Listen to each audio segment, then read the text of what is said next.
પહેલાના સમયમાં કલાકારોને ભવાયા કહેતા હતા અને એ કલાકારોને આ શબ્દો સારા પણ લાગતા હતા, પરંતુ આજમાં સત્તા સાથે જોડાયેલા અને સત્તાની ચાટુકારિતા કરતા કલાકારોને ભવાઈ શબ્દ ખરાબ લાગ્યો.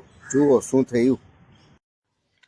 નમસ્કાર, વંદે માતરમ, જય હિન્દ સાથીઓ. આજે અનેક જગ્યાએથી ફોન આવ્યા, ઘણા બધા ટીવી ને એના દ્વારા અને પછી કલાકારોના અમુક વિડીયોઝ ને એવા.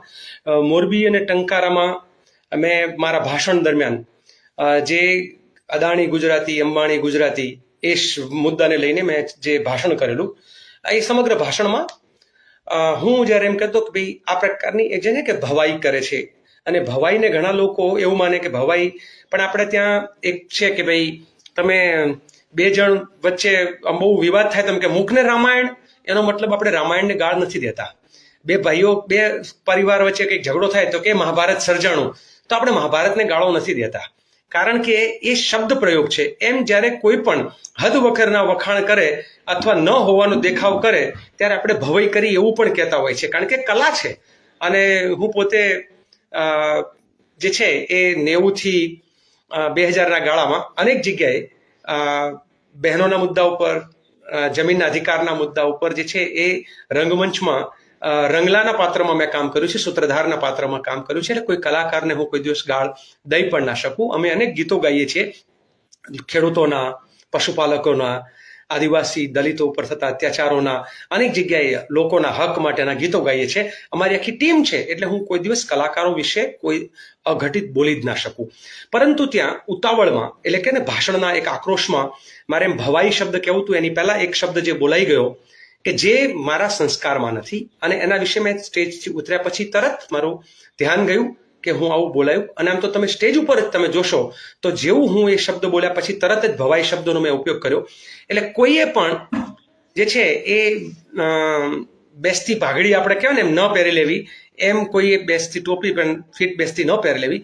કોઈ પણ કલાકાર વિશે વ્યક્તિગત ટિપ્પણી નથી, કલાકાર જગત વિશે ટિપ્પણી નથી, પરંતુ આ શબ્દથી મેં પોતે જ મારા પરિવાર સાથે પણ ચર્ચા કરી કે ભાઈ આ નોર્મલી મારી ભાષામાં સ્લીપ ઓફ ટંગ ના થાય.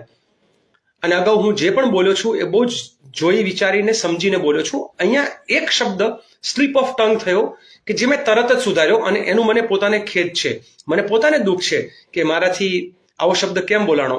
અને એના લીધે કદાચ કોઈને ખરાબ લાગ્યું હોય, કોઈ કલાકારોને એમ લાગ્યું હોય. આજકાલ તો પણ જો કે આકાબાની ઘણી કેસેટો આપણે સાંભળીએ તો ખબર પડે કે લોકો એમ કે છે કે માફી મગાવો, વિડીયો તરત જ માફીના વિડીયો જે છે એ લોકોએ કરવા પડે, આવી આખી એક માનસિકતા થઈ ગઈ છે કે કંઈક બોલ્યું એટલે આજકાલ જે અમારી જાતિ વિશે બોલ્યા, અમારા ધર્મ વિશે બોલ્યા, અમારા કલાકાર વિશે બોલ્યા, અમારા રાજકારણી વિશે, આ જે આખી એક માનસિકતા છે, બધા જ લોકો આપણે એકબીજાના પેલા વિરોધમાં. મને લાગે છે કે સહનશીલતા, મને અનેક કડવા અનુભવો થાય છે. અનેક લોકો મારા ફેસબુક ઉપર ગાળો લખી હોય, ભૂતકાળમાં એવું બન્યું છે, જ્યારે કોઈ સ્ટેન્ડ લઈએ ખૂબ લોકો ગાળ લખે છે, અને કેવી ગાળ લખે, કેવું લખે કે જેની આપણું એટલે કાનના કીડા જે છે ને અંદર પેલા થઈ જાય એવી, છતાં સહન કરીએ છીએ. રાજકારણમાં છીએ, સહન કરીએ છીએ, જાહેર જીવનમાં છીએ, સહન કરીએ છીએ. એટલે હું એટલું કહીશ કે જે વ્યક્તિ તરીકે હું ક્યારેય ગાળ કોઈને નથી બોલ્યો, જન્મથી લઈને અત્યાર સુધી, એને ગાળ કદાચ ખાધી હશે, કોઈને બોલ્યો નથી, પણ મારા એક શબ્દથી કોઈને પણ ખરાબ લાગ્યું હોય તો એનું મને પોતાને દુઃખ છે, અને એની હું દિલગીરી વ્યક્ત કરું છું.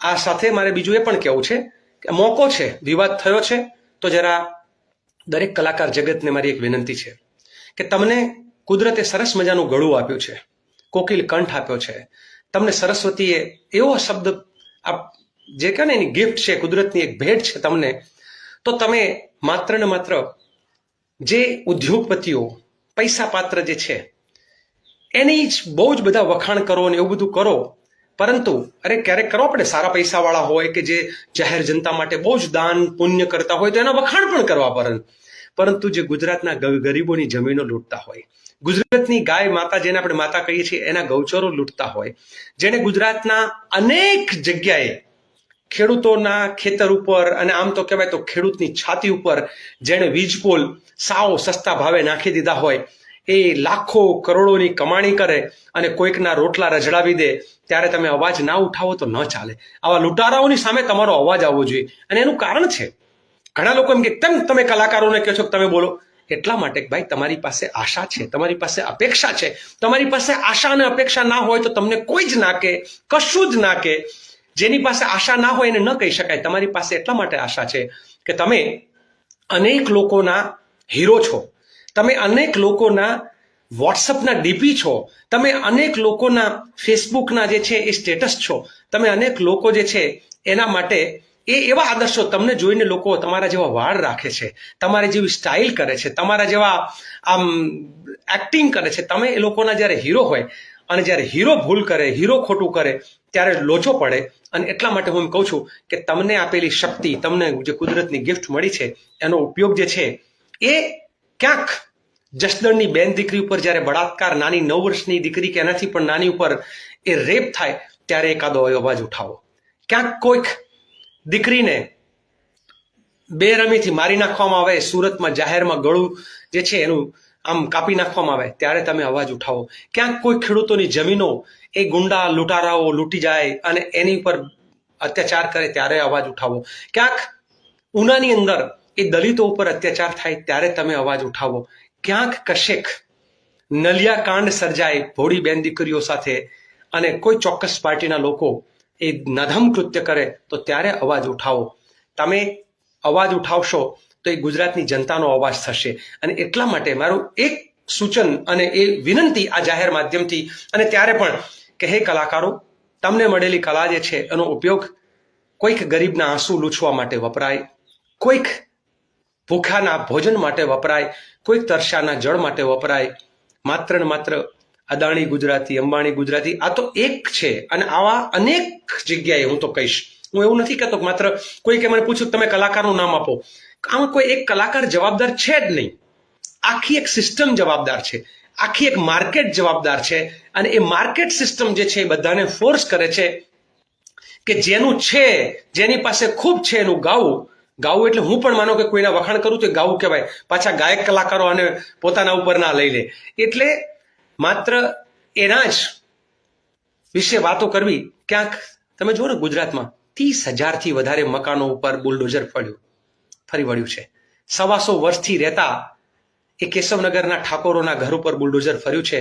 માં અંબાના ધામમાં રહેતા માલધારીઓ, બ્રાહ્મણો, દલિતો એના ઘર ઉપર બુલડોઝર ફર્યું છે. ઓઢવ વસાહતમાં બુલડોઝર ફર્યું છે. ક્યાંક દ્વારકામાં બુલડોઝર ફર્યું છે, ક્યાંક ગીર સોમનાથમાં બુલડોઝર ફર્યું છે, ક્યાંક વિરમગામમાં બુલડોઝર ફર્યું છે. આ બુલડોઝર અમીરોના મકાનો ઉપર નથી ફર્યું, ગરીબોના મકાનો ઉપર ફર્યું છે. તો ત્યારે આના માટે પણ તમે અવાજ ઉઠાવો એવી મારી તમને વિનંતી છે. અને મારા શબ્દોથી કદાચ કોઈને ખરાબ લાગ્યું હોય તો ફરી એક વખત હું દિલગીરી વ્યક્ત કરું છું. આપ સૌનો આભાર. વંદે માતરમ. જય જય ગરવી ગુજરાત. જય હિન્દ.